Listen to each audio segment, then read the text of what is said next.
Hello students. इस lecture में हम आपको एक नेक्स्ट टॉपिक करने जा रहे हैं, temperature measurement using wheat stone bridge. आपने व्हीट स्टोन ब्रिज पढ़ा था ना प्रीवियस लेक्चर में, सिर्फ वो ही है। इसमें क्या ऐड होता है देखा, व्हीट स्टोन ब्रिज है ना, फोर रेजिस्टेंस। सिर्फ हमें क्या चेंजिंग किया है, जो हमारा एस रेजिस्टेंस होता है, एस रेजिस्टेंस होता है ये वाला, इसमें एक इस टाइप का होता है कुछ, और ये हमारी नॉन कंडक्टिंग रॉड है फ्रेंड्स, ठीक है। और ये इस पे वाउंड वायर वुंड रेजिस्टेंस है। हमने बताया ना आपको, दो तरह के होते हैं capacitor resistance, sorry, wound would. ये वाला वाउंड वुड है,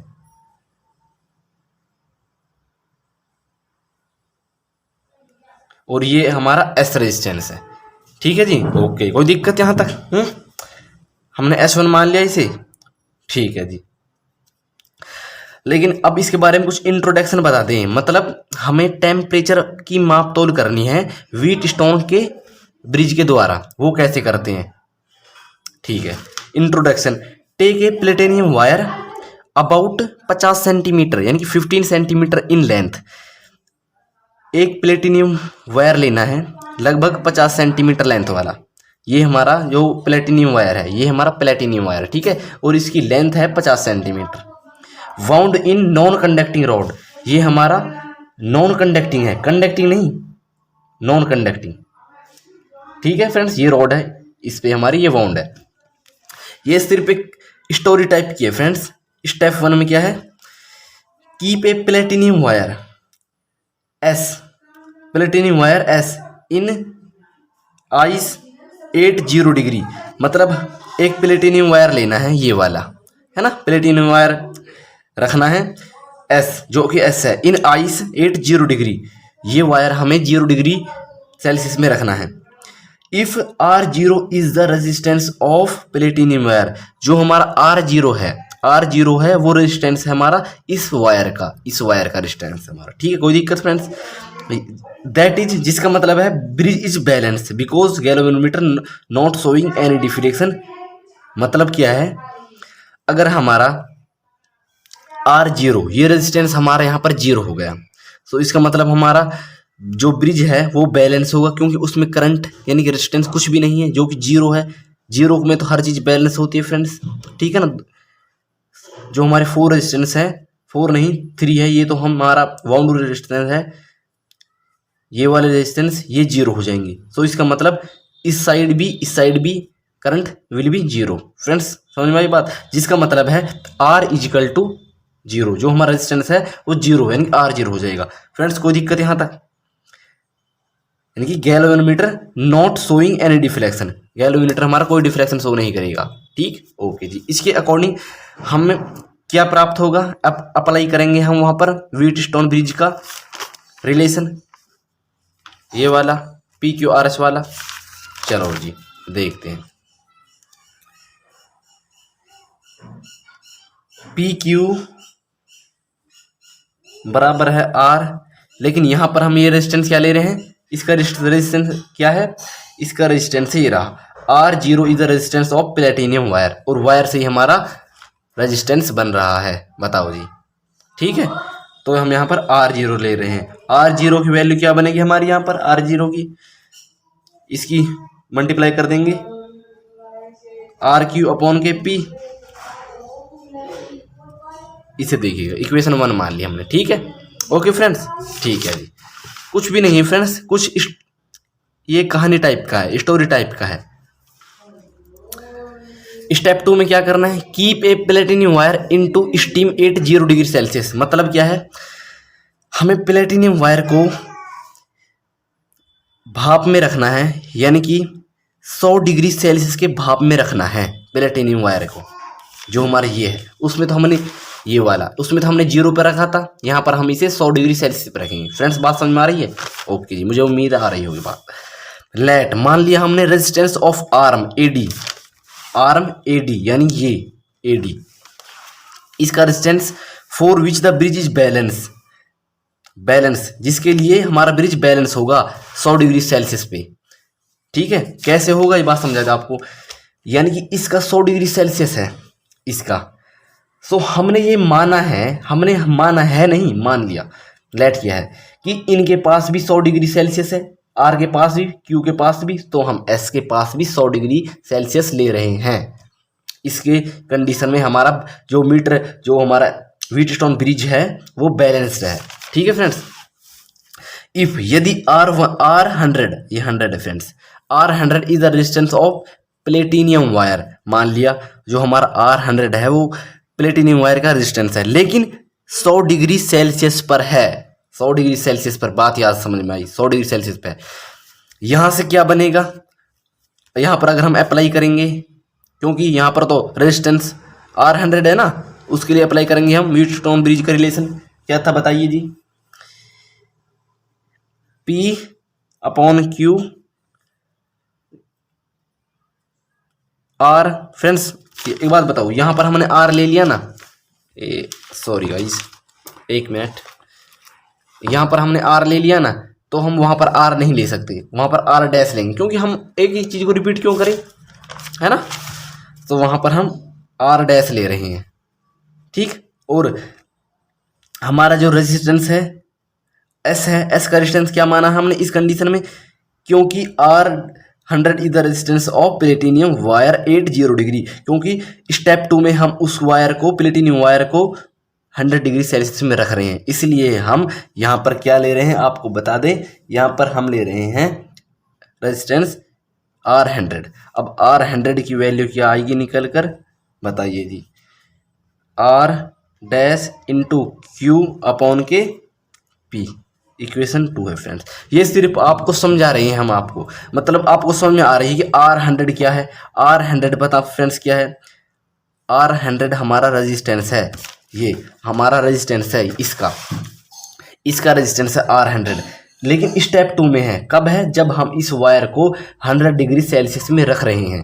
और R0 कब था, R0 तब था तब हम इस वायर को 0 डिग्री सेल्सियस पे रख रहे थे। फ्रेंड्स बात समझ में आ रही है ना, ओके जी। स्टेप 3 लास्ट है, कुछ भी नहीं है। T degree Celsius is to be determine temperature, मतलब जो हमारा T डिग्री सेल्सियस है ना, वो हमारा डिटरमाइन टेम्परेचर है। मतलब T क्या है, T समझो, T हमारा वो टेम्परेचर है जिसको हम कैलकुलेट, पहचान सकते हैं फ्रेंड्स, लिखा ना डिटरमाइंड। ओके फ्रेंड्स, आप बात समझ में आ रही, T क्या है, डिटरमाइन टेम्परेचर है। RT is the resistance of platinum wire eight T degree Celsius में, T डिग्री सेल्सियस में। अब यहाँ पर भी हम अप्लाई करेंगे, तीनों स्टेपों में हमें व्हीटस्टोन ब्रिज का रिलेशन, जो एंडिंग फॉर्मूला था वो अप्लाई करना है।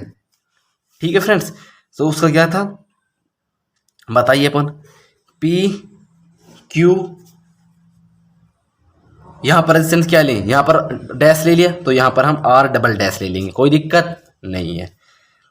ठीक है ना, और यहाँ पर अब आप बताओ मुझे, यहाँ पर उसका रेजिस्टेंस क्या लिया है हमने, वो प्लेटिनियम वायर का, प्लेटिनियम वायर का रेजिस्टेंस क्या लिया था, लिखा है ना मैंने, RT is the resistance of platinum wire. Platinum wire का रेजिस्टेंस RT है, लेकिन वो 0 डिग्री पर है, तो उसका सो S, यहाँ पर S क्या था, PQRS, और S हमारा वो प्लेटिनियम वायर है, और प्लेटिनियम वायर का रेजिस्टेंस माना है मैंने RT। ओके जी, बताइए जी, कोई दिक्कत, यहां से RT की वैल्यू निकाल दूं मैं। RT की वैल्यू क्या आएगी, R double dash Q/K/P, sorry guys ये P है, P है गाइज, ये P है, ये डबल डैश है, ये Q है। तो इक्वेशन फ्रेंड्स यहाँ से थर्ड आ गई, बताओ जी, कोई दिक्कत, ठीक है ना। अब मेन कहानी यहाँ से स्टार्ट होती है, यहाँ तक तो सब कर लेते हैं, कुछ भी नहीं है। R100 इसका टेम्परेचर है, आपको पता ही है, 100 डिग्री सेल्सियस पर है ये प्लेटिनियम वायर का। और T क्या है, T भी हमारा रेजिस्टेंस है, लेकिन वो T डिग्री सेल्सियस पे है। और T क्या है, T हमारा वो टेम्परेचर जिस पर हम टेम्परेचर को पहचानते हैं, डिटरमिनाइन कर सकते हैं। ठीक है जी, अब हमारा रिलेशन आता है फ्रेंड्स, एक हमारा रिलेशन होता है R100 का, या फॉर्मूला कह सकते हो आप उसे, ये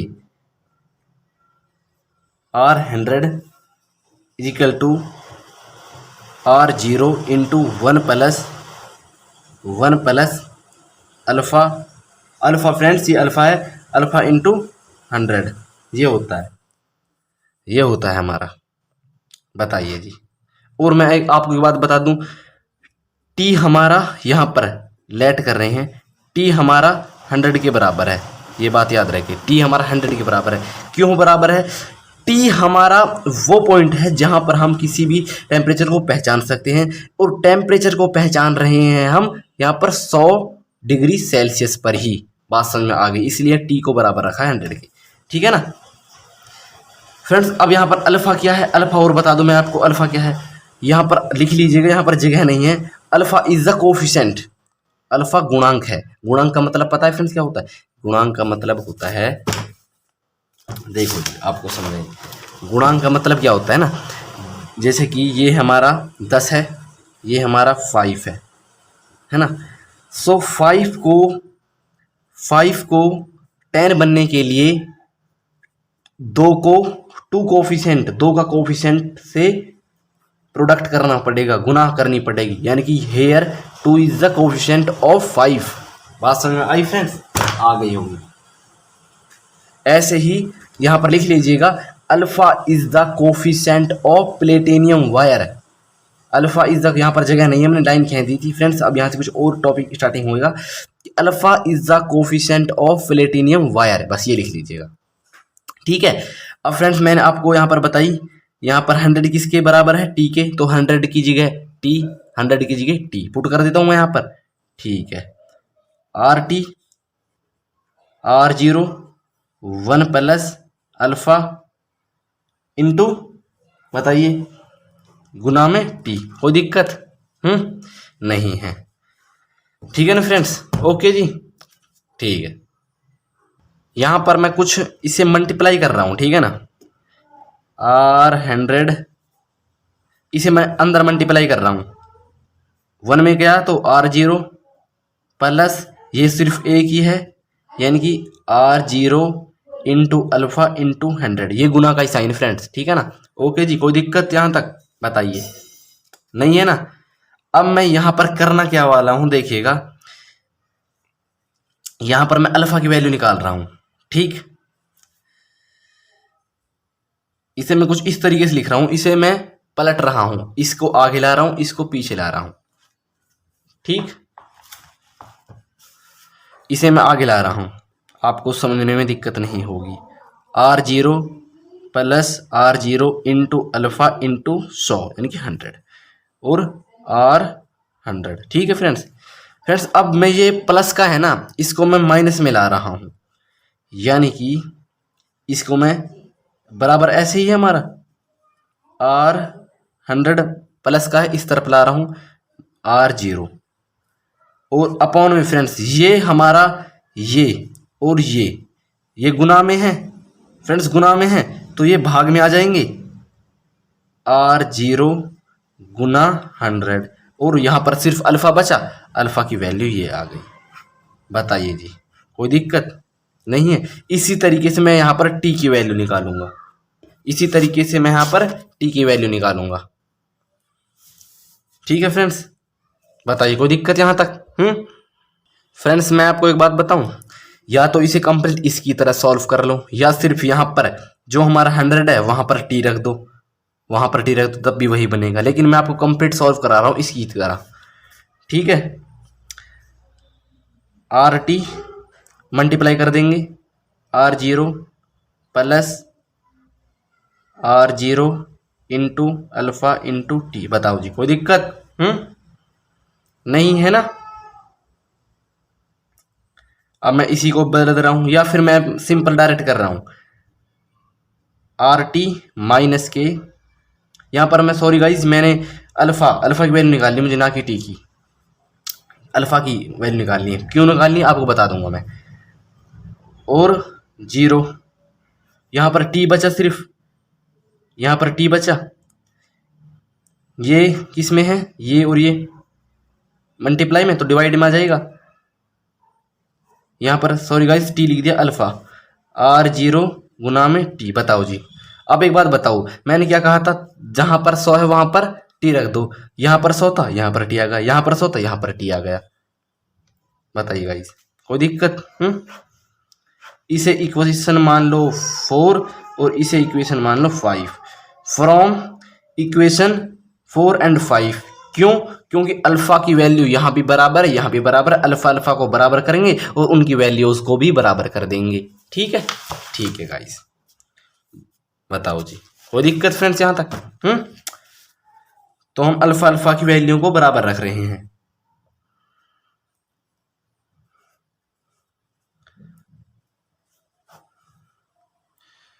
R0 गुना में 100, ठीक है फ्रेंड्स, बराबर RT माइनस R0 गुना में T। बताओ जी, कोई दिक्कत? नहीं है ना? अब करना क्या है, यहां से क्रॉस मल्टीप्लाई कर दो सिर्फ। ओके जी, तो देखो पहले मैं इसकी मल्टीप्लाई कर रहा हूं इससे, इसकी। ठीक, करना क्या है, सिर्फ RT माइनस R0 ये हम यहां ले आए। अब इसकी मल्टीप्लाई करनी है, इसकी मल्टीप्लाई करनी है। R0 गुना में लगा दो या इंटू लगा, एक बात फ्रेंड्स, 100। ठीक, इसकी हो गई, अब इसकी करनी है। ठीक, अब मैं टी को फ्रेंड्स एक बात बताऊं, टी को मैं पहले लिख सकता हूं, आर को पीछे भी लिख सकता हूं। देखिएगा अब तो कुछ इस तरीके से है, मैं ऐसे भी तो लिख सकता हूं, है ना? क्योंकि आपको पता है फ्रेंड्स, सब जानते हैं 2 इंटू 5 10 होता है, 5 इंटू 2 भी 10 होता है फ्रेंड्स, पता है आपको ये बात, है ना? मैं फ्रेंड्स फिर भी समझाता हूँ कि आपको एक एक टॉपिक क्लियर करवा के चलूँगा, एक एक कंसेप्ट। ठीक है फ्रेंड्स, तो मैं यहाँ पर टी को पहले ला रहा हूँ, टी इंटू R0 और वो गुना में चला जाएगा हमारा, गुना में R100 माइनस के R0। बताओ जी, कोई दिक्कत यहां तक? सिर्फ गुना की है ऐसे। ठीक है, अब करना क्या है, RT माइनस के R0। ठीक, अब ये कंप्लीट किया है, ये कंप्लीट टर्म यहां से यहां तक ये गुना में है, गुना में यानी मल्टीप्लाई में है, तो ये डिवाइड में आ जाएगा, भाग में आ जाएगा। इसे कंप्लीट में यहां से भाग में लेकर आ गया हूं, R0। बताओ जी, कोई दिक्कत नहीं है ना? सो सिर्फ यहां पर क्या बचा, अब हमारा यहां पर क्या बचा, यहां पर बताओ जी, यहां पर क्या बचा, यहां पर बचा T इंटू R0 और क्या बचा, यहां पर ये टर्म किस में है, ये गुना में है, तो ये भाग में आ जाएगी कंप्लीट। R0 इंटू 100, R0 से R0 कट गया, तो क्या बचा हमारा, RT R0 R100 R0 और फ्रेंड्स क्या बचा, T इंटू के 100 बचा। बताओ जी, कोई दिक्कत? अब ये किस में है फ्रेंड्स, यहाँ पर ये डिवाइड में, तो भाग में चला जाएगा। सॉरी, डिवाइड में है तो सॉरी गाइस, मल्टीप्लाई में चला जाएगा, गुना में चला जाएगा। गुना में चला गया सभी के, RT माइनस के R0 और R100 R0 और ये हमारा T जो कि हमारा टेम्परेचर था। तो अब आप एक बात बताओ, हम टेम्परेचर कैसे निकाल सकते हैं, है ना? हम टेम्परेचर ऐसे निकाल सकते हैं, RT, है ना? RT की वैल्यू पता चल जाएगी हमें। RT क्या था, देखिएगा RT क्या था, RT is the resistance of platinum wire, लेकिन T डिग्री पर। तब हमारे पास T डिग्री सेल्सियस आएगा तो हम उसकी वैल्यू को भी रख देंगे। ओके जी, ये वैल्यू हम फाइंड कर लेंगे। R0 क्या था, R0 हमारा देखिए क्या था, R0 is the resistance of platinum wire eight 0 degree. तब 0 डिग्री आएगा तो हम उसका रेजिस्टेंस भी निकाल लेंगे। हम मैं प्रैक्टिकली समझाने की कोशिश कर रहा हूँ आपको। और R100 पता है, R100 क्या था, R100 हमारा प्लेटिनियम वायर का रेजिस्टेंस था, लेकिन तब उसे 100 डिग्री सेल्सियस में 100 डिग्री सेल्सियस में उसे देना पड़ेगा। और R0 आपको पता चल गया फ्रेंड्स। तो इस तरीके से हम इस सब की वैल्यू को लिख कर और 100 से गुना कर हम टेम्परेचर फाइंड कर सकते हैं। किसका, वायर वुंड रेजिस्टेंस का। ओके फ्रेंड्स, कोई दिक्कत आपको बताओ जी, नहीं है ना? तो फ्रेंड इस वीडियो में इतना ही, तब तक मिलते हैं हम नेक्स्ट वीडियो में। तो प्लीज़ हमारे चैनल को शेयर, सब्सक्राइब, लाइक प्लीज़ करना ना भूलिएगा।